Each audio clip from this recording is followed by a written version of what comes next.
शंकर कसे जंगल भितरी माँ, शिव शंकर कसे जंगल भितरी माँ, नदिया खड़ माँ साजे है। हमर मोहेरा गाँव के दुवरिया माँ दुधेश्वर नाथ विराजे है। हमर मरौदा गाँव के दुवरिया माँ दुधेश्वर नाथ विराजे है।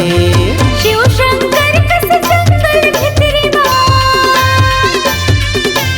शिव शंकर कसे जंगल भितरी माँ, नदिया खड़ माँ साजे है।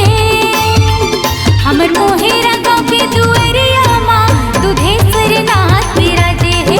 हमर मरौदा गाँव के दुवरिया माँ दुधेश्वर नाथ विराजे है। जय भोले शंकर जय महादेव, जय भोले शंकर जय महादेव, जय भोले शंकर जय महादेव, जय भोले शंकर जय महादेव।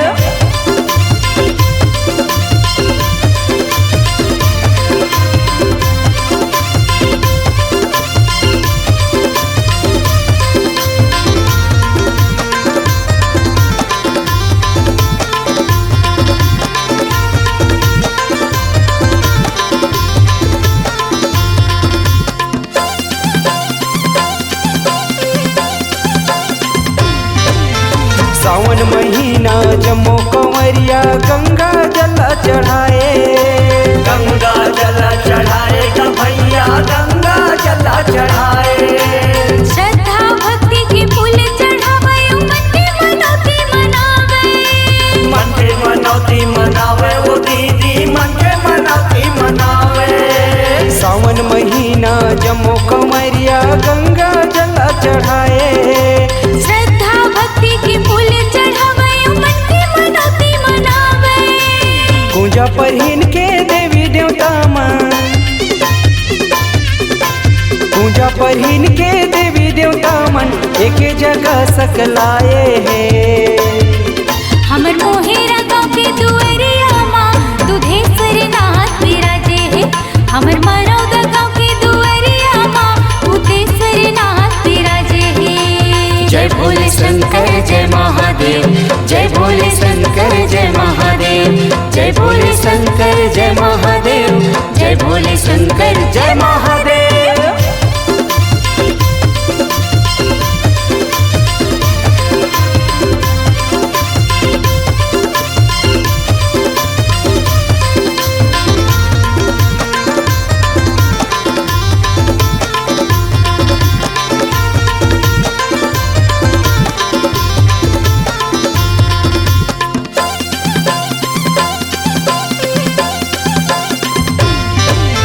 संझा बिहनिया बोलबम समिति भुवन में दिया जलाथे, भुवन में दिया जलाथे का भैया भुवन में दिया जलाथे। महाशिवरात्रि ऊपर परब माँ मेला सुखर भरा थे, मेला सुखर भरा थे वो दीदी मेला सुखर भरा थे। संझा बिहनिया बोलबम समिति भुवन में दिया जलाथे, महाशिवरात्रि ऊपर परब माँ मेला सुखर भरा थे। बैरी सोढ़ुल के धार बोहावा थे, बैरी सोढ़ुल के धार बोहावा थे, चरण लाओ कर पखारे है। हमर मोहेरा गाँव के दुवरिया माँ दुधेश्वर नाथ विराजे है। हमर मरौदा गाँव के दुवरिया माँ बुधेश्वर नाथ विराजे है। शिव शंकर कसे जंगल भितरी माँ, शिव शंकर कसे जंगल भितरी माँ, नदिया खड़ माँ साजे है। हमर मोहेरा गाँव के दुवरिया माँ दुधेश्वर नाथ विराजे है। हमर मरौदा गाँव के दुवरिया माँ बुधेश्वर नाथ विराजे है।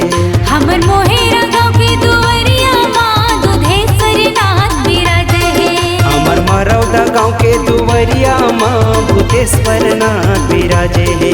हमर मोहेरा गाँव के दुवरिया माँ दुधेश्वर नाथ विराजे है। हमर मरौदा गाँव के दुवरिया माँ बुधेश्वर नाथ विराजे।